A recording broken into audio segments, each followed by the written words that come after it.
So it turns out that we paid Iran a whole lot more than the White House first suggested before the release of our hostages from that country. The White House has now acknowledged that the $400 million payment, which got a ton of attention this summer, was just a down payment. In fact, in the end, we sent $1.7 billion in total to Tehran. Many people concerned that a lot of that money went to the Revolutionary Guard. All of that money was transported in cold, hard cash, shipped on planes in various currencies, and delivered to Tehran.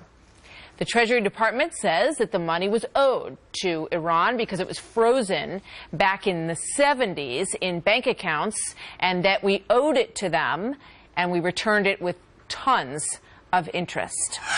Joining me now, retired Lieutenant Colonel Ralph Peters, a Fox News strategic analyst, with his take on this. Good morning to you, Ralph. Good morning, Martha. What do you think? Well, you've got to differentiate between the first $400 million, which was ransom, same day, get the hostages out, and the remainder, which to me was a bribe, a massive bribe to prevent the Iranians from embarrassing our president over the nuke deal. I mean, it's the ever more signs of desperation on Obama's part, and Kerry's, of course, coming out that this nuke deal had to go through, it had to be preserved. And, of course, we're seeing the fruits of that nuke deal, which was supposed to bring about peace in the Persian Gulf, if not in our time, in the harassment of our ships, but also Iranian behavior in Iraq, in Syria, support for terrorism. Essentially, what the nuke deal did, it did not stop Iran's nuclear program. It prevented us, it paralyzed us from responding to Iranian provocations. You know, this money, when you look back at the origin of it, it goes back to the 70s before the Shah was deposed, and it was money that had been paid to the Pentagon for airplane parts and equipment that was never delivered after the fall of the Shah's government, as I understand it. Correct me if I'm wrong. So that money, you know, in The Hague, they're debating over whether or not we owe them back that $400 million that was frozen.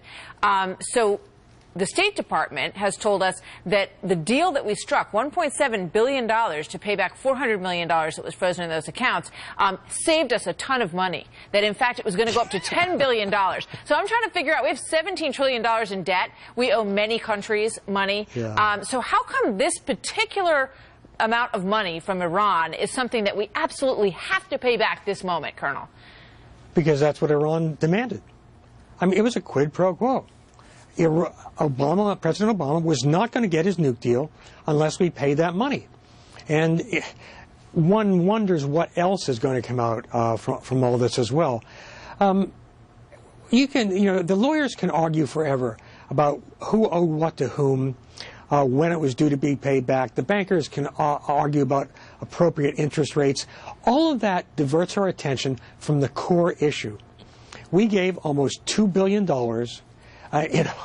in cash to a terrorist regime that provokes us, acts against our interests, and is slaughtering innocent people in Syria every single day. And how you cannot justify it with legalese. It was a monstrous thing to do, and it will go down as one of the most infamous, if not the worst, acts of Obama's presidency. Yeah. In terms of the Navy provocation, one last thought on what you make of that. They keep doing it. They did it last week. They just did it again this week. What do they want, and what are they trying to prove here? Well, I heard one commentator say, well, this is probably just some low-level Iranian Guards commander rolling the dice. No, this wouldn't happen unless it were centrally controlled and directed. And the Iranians are thinking through every move and counter-move. They're thinking several moves ahead. I firmly believe, Martha, that they're trying to provoke us to sink one of those small vessels so they have an excuse to come back hard with shortest ship missiles, close the Straits of Hormuz. They want us to be the bad guys, and their ultimate goal is to show that the U.S. Navy cannot enforce maritime security in the Persian Gulf and beyond. They want to humiliate us yet another way. So we sent them $1.7 billion in cold hard cash, and now they're harassing our Navy ships. Seems like a pretty good deal. Not. Ralph Peters, thank you very much. Thank you, Good to have you here.